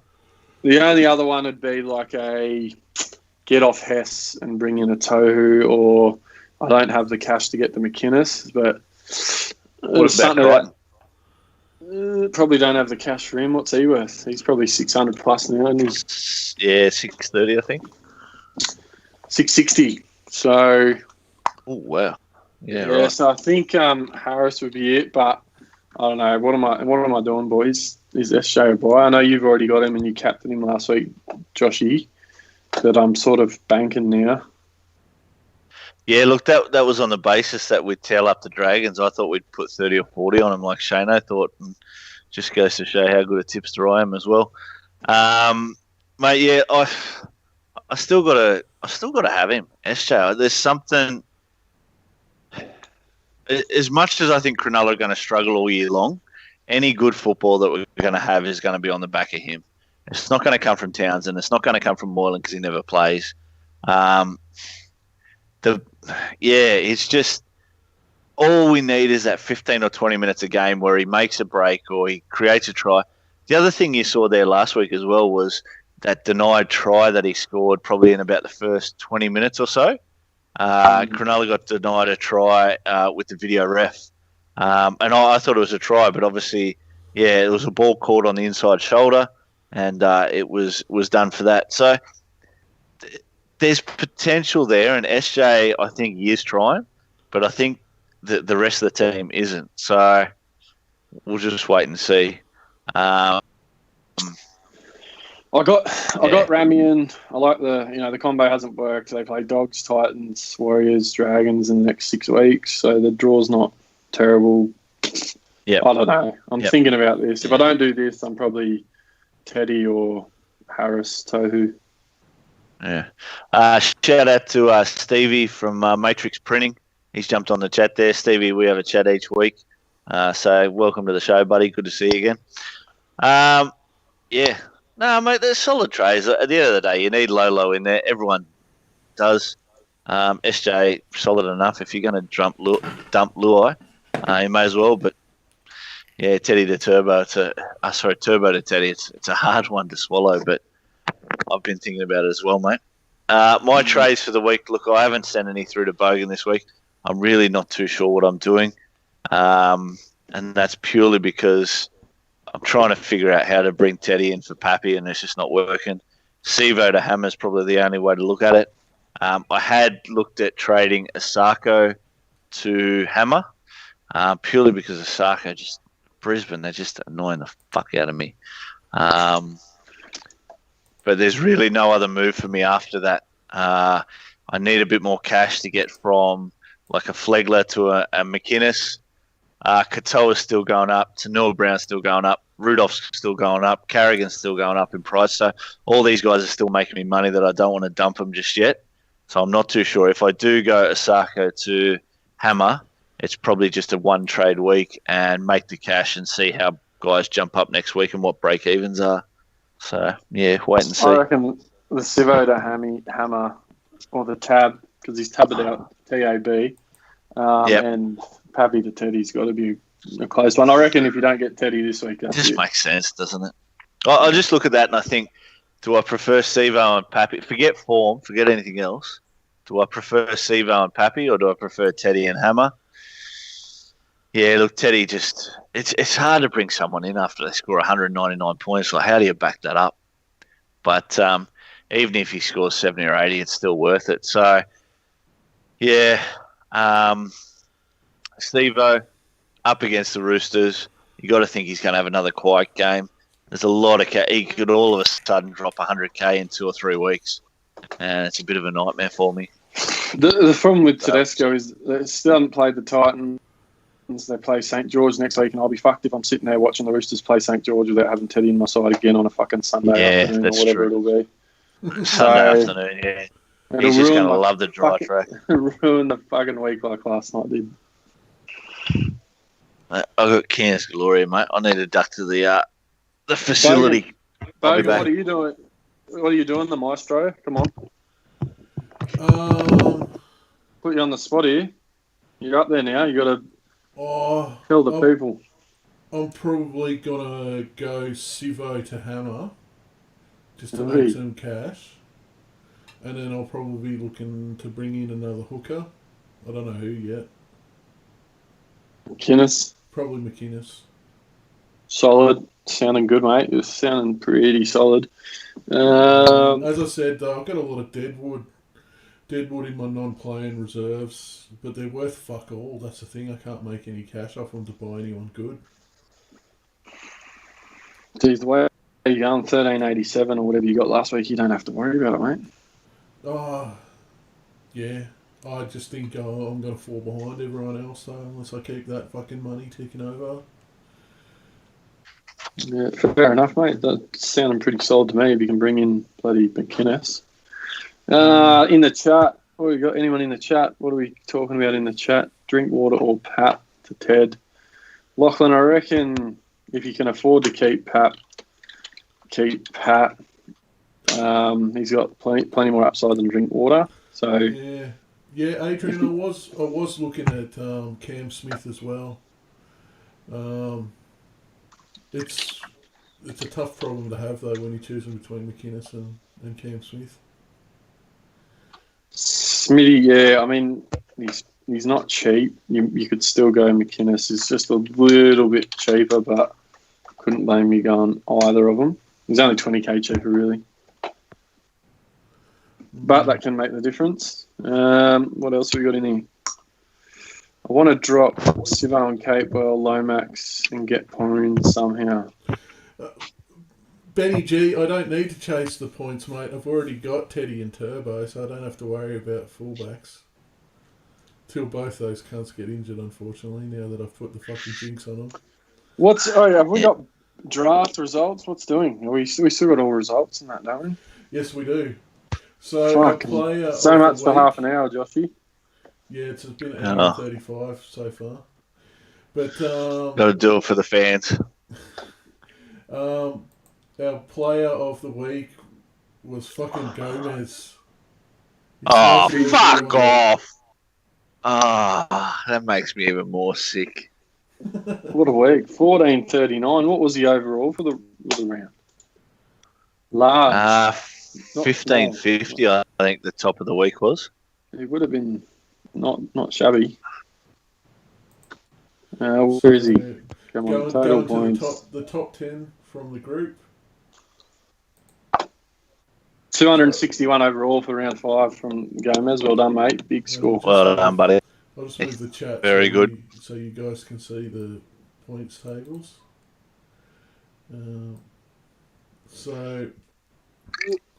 Adrian topped the group.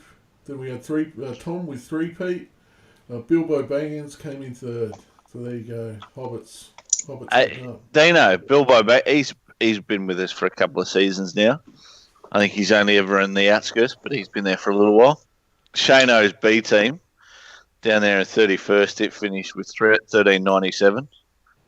So that's not too bad. We got a few doing well overall as well. So a few. Wayno dropped out. So the L's Grannies. Had a shocker. So the overall is overall number 1 is Lachlan with Devious Devastation, and he's sitting in 33rd overall. So go Lachlan. Not bad. Yeah, not bad. There's quite a few in the top 1,000 there. Thanks to Teddy, no doubt. Plenty of those 1300s, and there's probably a few in there that didn't, but it's pretty obvious to tell who had Teddy as captain this week, isn't it? Yeah, basically any score over 1,300, you had Teddy as captain. Anyone who didn't, basically under 1,200. Yeah. So the BJ on Game Day League, obviously Adrian topped that as well for the week, followed by Big Ted, the return of Big Ted. Haven't heard from him for a while, but he's still in there. And then yours truly coming in third for the week. Oh, so no wonder Ted's Work, piped up in the chat again. He wanted to see the cat food, and he's bragging about how good he's going. But I tell you what, Lisa, the Tigress, she's heading the league overall. And massive ups to her. I just pipped her in the head-to-head. But, it's good to see one of our female viewers is outdoing all of us boys. So there you go. There's Lisa actually... Lisa actually came through the race day, I think. Lisa Rook, her name is. Sorry to say that on the air, Lisa. But her and Rookies, so I think that's her son. He's sitting down in about 19th or 20th spot. So he's the one of the lads. Big Ted's keen to kick out of the Big Ted's keen to kick him out of the league because how bad he's going. But family affair here at BG on Game Day. Mate, just on that, our league's 35th out of 16,000. What are we up to? 35th? 35 out of 16,000. That's solid. That's league. Solid. Yeah. Hey, we must be doing something right. That's good. Well, that's even with Taylor. Actually, there you go. Taylor scored near 1,300 this week, so she's done well. Fucking beat us. Most people beat us. Overall rank 56,000, though. We'll have to bring that up a little bit, Taylor. Get her in. Get into her. So then what do we got, Bogues? On to the BG on Game Day version 2 league. And Shane again topped it. I think the second week in a row. He's topped that league. No, I fucking topped everything last week, you bastard. Oh, well. You fucking shove that up your ass. But you didn't this week, did you? No, I didn't. Nah. Form was temporary. Who else we got there? I've got to leave. I can read this fucking thing. Bogan, you've had a cracker of a week, mate. What did you score? 1387. That'll be your record, isn't it? 67, yeah. That'll be your best all time. Yep. And the BJ All In League is next. And Shane again. Shane, what are you doing in 2 leagues? He's in every fucking league. Yeah. He's dominating everything. Who else we got up there? Who else can we give a play? Ethan with the Ulster Bunnies. Wait, has Shane got 2 teams? Yeah. No. Yeah, he's got 2 entries. He's got his family has a team. He's got 2 teams. Shane, he's got a team for himself, and his family's got a team. Oh, and he happened to score himself entries into 2 of the leagues. So no wonder he's telling me he's got every player that goes well. It's because he's got 34 fucking players across the 2 teams. Fucking hell, Shano. He loves his Supercoach. He needs more than everyone else. It's all right. I'm fucking gening up. You know that. It's good. Sammy, his missus in there. Sammy, the Green Machine 89, 1172. She went all right. So he thought he was in danger of losing her, and then Teddy with his 398 points did well. So just keep talking shit because I forgot to do the graphics for the BJ draft, so I'm going to have to go to the website, guys. So. That's all right. We do that well. BJ and Game Day draft, I think I top scored. I don't know how. I think I had BMOS. I had McInnes. I'll tell you what, though, the process is coming good. Bogan, you got put us back up with your search there, Bogan. xnxx.com. What's that? that would be pornography, Joshua. No, I don't know what that is. Never seen it before in my life. Black.com. So just let me go to. Oh, so they're saying in the chat that's a different Shane, by the way. Different Shane, yeah. Yeah, different Shane. Different Shane. My mistake. My mistake, gents. So I'm just going to the draft. Yeah, there's 2 Shane Foots that follow BJ on Game Day. It's his brother. They're that alike that they've got the same name. In saying that, Shane, let's talk about your shit greyhounds for a little while, mate. What's going on down there at Wagga, mate? He's got a couple of dogs, Shano. We've been following these a little bit, but I haven't talked to him about it for a couple of weeks because peas and carrots is 1,000 times better. So next time yours are in, mate, due to win. They look like non-chasing muppets, mate. But yeah, let me know. We'll have a little bit on them. What do you got going on here, Bogan? We got the. So I'm just bringing up the BJ on game day draft. So and I'll just go to the view fixtures.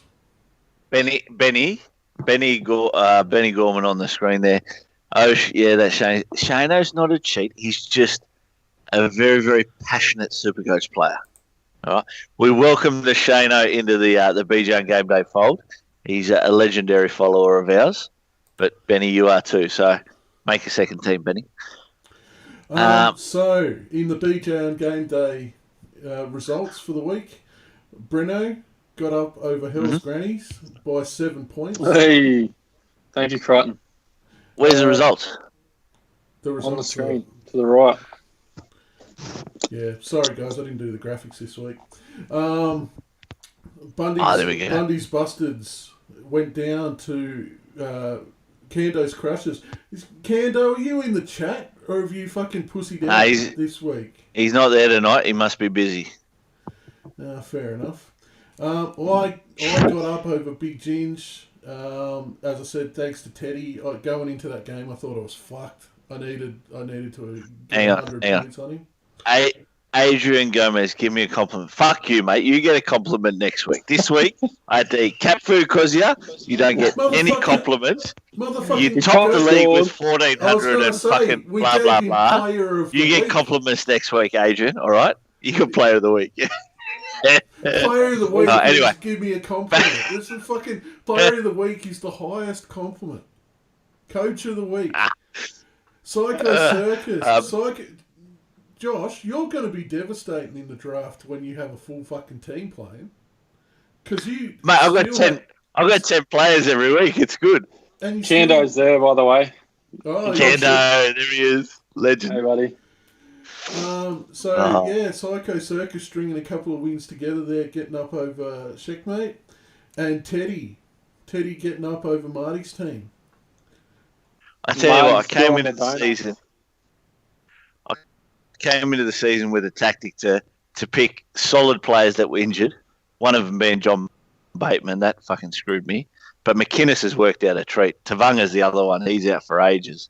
But McInnes, really, really come home strong. So I'm looking good. 4-1. I'll take that.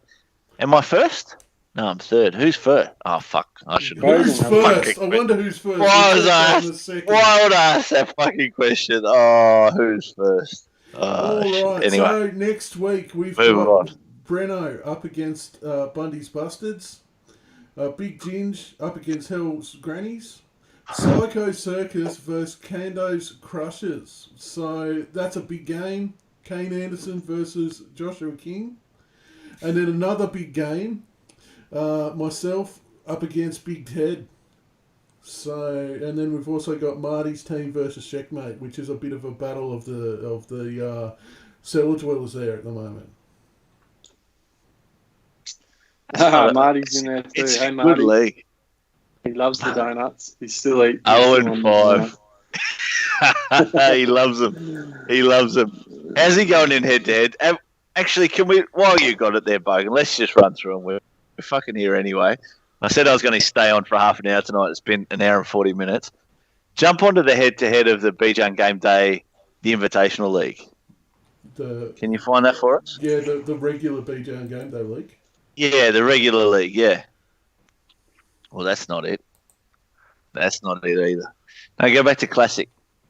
Yeah, I'm going to Classic. So go to the top. The Classic League. You're going a long way away about it. And the top is I've got to just say the current front runner in the draft is me. So there you go. How many do I have to win in a row before I can start calling it a streak, guys? Fuck. How many you won? Turn his fucking mic off. I've got five in a row. You're 5-0. Yeah. Fucking Teddy. I think it starts recording your last 5 rounds, but yeah, it's a 5-0 streak. Yeah, 5. We can call that a streak, mate. You are on a streak. Hot streak. Yep. I'm Goldberg. So what do we want? The BJ Game Day Invitational? That would be the regular one. This one. Yep. Jump onto that one. See? The head-to-heads. The head-to-heads. Oh no, the ladder. The ladder. Sorry, the ladder for head-to-head. Yep, it's up there. Kando's Crushers. So up top, 6. Yep. Followed Gomez by Adrian, second. Gomez, and there's a lot of us sitting on 4. How many? There's a lot of us. Oh, I'm. So how about? So this is why head-to-head is fucked. You've got Lisa yet to get a win, but she's leading total points. Yeah, and then you've got Bunnings Snags hasn't got a win either. The Snags, wow. Yeah. But in saying that, it is like obviously saying 35th overall the league. We're going pretty strong, which is good. So it's different fucking tactics for head-to-head guys. Like that's what you need to understand. Oh no, we've understood that for a long, long time, mate. We're just trying to win overall. Were you failing in that too, King? Like, I'm fucking out. Shit, fuck you guys. Fuck you. I'm done. Hold on. Let me go back to the fucking YouTube numpties before we sign off. Have a crack. All right, are we done? Are we gotta done, be boys and close. girls at home? We've got a big club. It's an hour and 40 minutes, hour and 50 minutes. Fuck, Fuck me dead. mate. But We're Mitchell's trying to probably make. had a kid by now in the other room. What's that fucking movie, The Irishman? It went for 3.5 hours. That's basically us streaming Supercoach. Like we're the new fucking footy show. Like Channel 9 can't give us a decent fucking footy show, so it's up to us. Captain choices. One last thing. Captain choices. When Brent's off inevitably next week with his 14th kid, working on his 15th, we're going to replace him with a blonde that knows fucking nothing about football. Aaron Mullen? No, Sue? Who? What? Yeah, her whose name cannot be spoken because I'll go into a rant. Actually, I'll go into a rant that will get us kicked off YouTube. Let's get Taylor on as a guest star. She's a little. I think we should get fucking Lisa on to give some tips. How you doing? Nah, boys, let's do this in the right direction. All the lads saying cheers. Look, we do it because we love it. Obviously, we're talking fuck, it's a slog, but it's 10 to 11. We've been on here for nearly 2 hours. Fucking. Yeah, I don't think any of us wanted to do it tonight, but once we got going, it's a fucking good time. And you're all still here, so that's good. We appreciate it. Captain choice for this week, mate. I'm gonna stick with SJ. I'm hoping my Sharkies can come good up against the Doggies. Yeah, I've got to go with something different, obviously, to try and catch up a little bit of ground. He is due to ton up. Shano mentioned it earlier. I'm going SJ. Yourself, mate? Oh, I've just been leaving it on Haas, but that's sort of... I don't know. Just 80 points is so boring. I'm fucking backing him to get a pie one of these games and crack 100, but fucking it's not happening. I don't know. Maybe Quickly, let's talk about Huston and how he plays that. Like, I've watched it the last couple of weeks because all we see on free-to-air TV is the Broncos. He actually doesn't. His work rate's obviously awesome, but is there really that much there at the moment? Oh, I don't know.